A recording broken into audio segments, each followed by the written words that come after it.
right. So I'm Adam Chapnick from Indiegogo.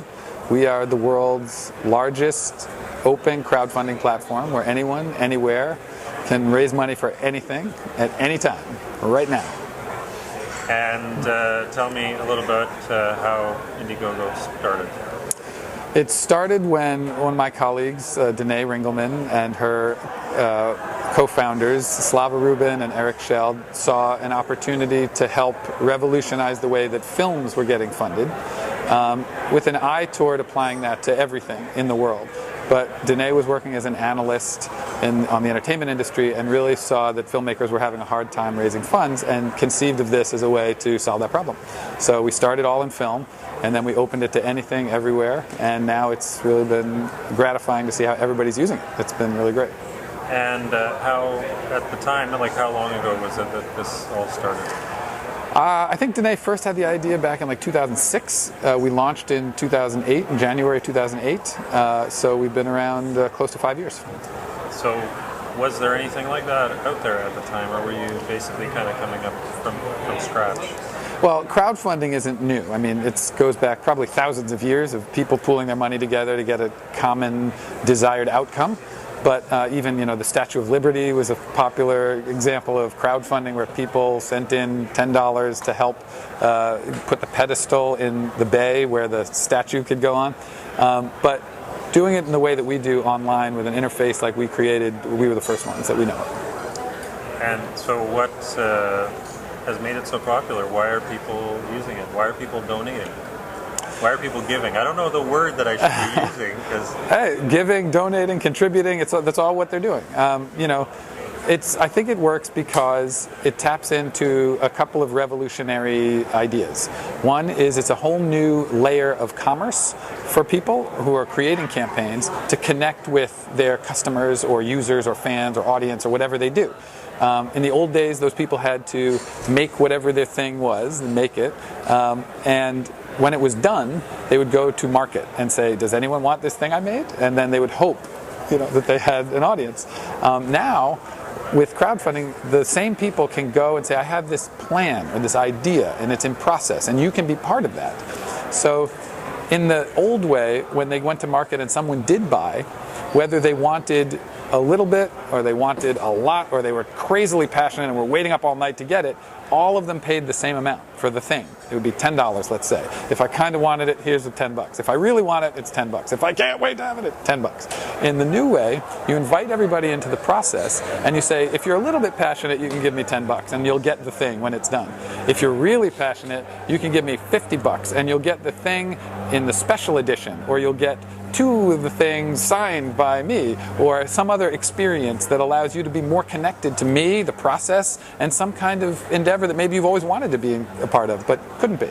So it's a very exciting way to unlock the value of whatever the creative process people do and invite people who want to be a part of it to take part in it. So I was talking about this thing called the idea of a shadow artist. It's an idea that people always wish they could have tried something else, but they made a decision to be what they are, right? For some good reason. Like, I'm a dentist, but I wish I could have been a baseball player.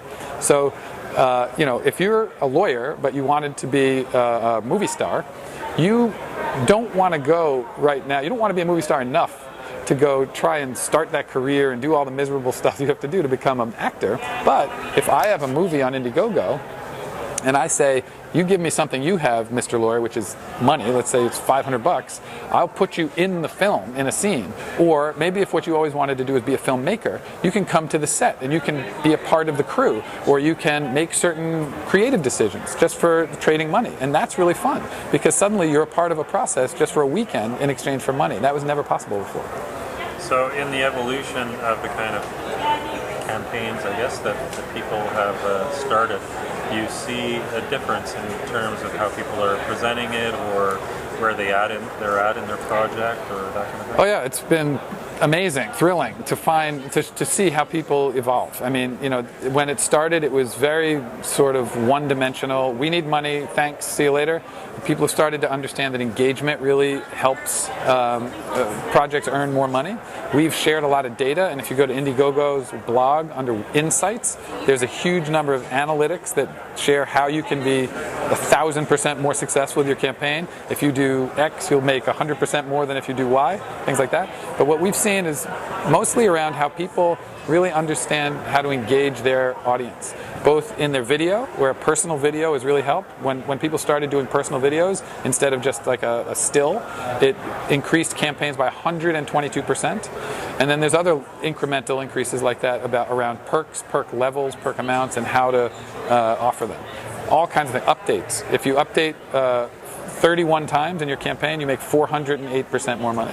Things like that. And people are starting to understand that and do it. And we're having amazing results. It's very So do you see amazing. any areas as becoming they're sort of better suited for this, or is it just everything and how they present it? I mean, we've been stunned by the variety of projects and businesses and causes and creative projects that have used it successfully. I mean, one of the fun things about being an open platform, we very much believe in not curating. We are about not knowing better than you what's worth raising money, is that we've seen incredible things get funded that we would never have dreamed of. We had the first crowdfunded baby a couple of months ago, where a couple who was unable to get pregnant got IVF that they crowdfunded, and people gave them the money, it worked, and they just had a baby, which they did not name Indiegogo, but that's okay. But also things like a broken tooth, or the Tesla Museum that's happening right now, where it's probably about to go over $1 million. A guy just thought it would be cool to buy Nikola Tesla's old laboratory to save it from being a strip mall, and lots of people agreed. And now he raised $970-something thousand and counting. So is the amount of money, like you're talking about almost $1 million, is the amount of money in general becoming a lot more than it was, or does it? A lot more. Vary? We break our own records, it seems, every couple weeks, which I think is only going to keep happening. I mean, it's so much of crowdfunding is still totally unknown to most of the people who would benefit most from it, and so it's thrilling to see how people discover it and use it. It's crazy. So with the amount of money going up so much, how can you be sure? How can the person giving the money be sure that it's actually going to go to what they say it's going to go to? What we've found, first of all of crowdfunding is a contract between a funder and the project creator. And what we found is that because of the nature of the crowdfunding endeavor, you have to go through your first circle before strangers will start giving you money. In fact, the data shows that between 20 and 40% of any campaign, regardless of its goal, needs to be funded by first circle. That's people who know you, know of you, know that you're a person, have interacted with you. It could be your Facebook friends, your Twitter following, your family. And then once that threshold has been reached, strangers will start to give. So what we found is that if you're willing to screw over your best friend, your mother, your sister, your brother, and everyone you know, then yes, you can let down a lot of people, but that's a very powerful deterrent, and we've found that very few cases of funders being disappointed because the project owners didn't do what they said they would do. One other thing I'd say is that even though it often will happen that maybe you predict you can do something with an amount of money where you weren't able to do exactly that, by being in communication with your funders, they're very supportive and often will fund you a second time to help you finish something that you misjudged. Okay, now two last questions. One is we're at the Grow Conference. We're in Canada. Yeah. So is there a particular reason that you're at the Grow Conference, and do you see any particular connection to Canada in terms of the kind of projects that are being put on Indiegogo?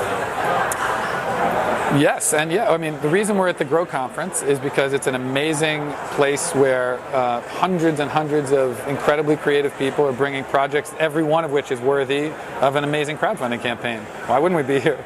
I mean, I'm dizzied by all of the amazing things that have come out of these people. So literally every single person at this conference would benefit from an Indiegogo campaign. So we're happy to be a part of that group. Canada in particular is a very active country for Indiegogo.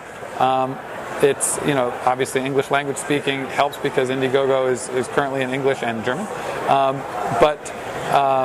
Yeah, I think it's a very natural fit. I mean, we've had a lot of success stories out of Canada already, and I expect there's only going to be more. And just lastly, what's sort of on the future for Indiegogo? The future is finding more ways that we can serve the people that we're serving better, do more things that create more success and higher amounts of funding and more engagement so that more people can have happy endings. More people can have happy success stories with their crowdfunding campaigns.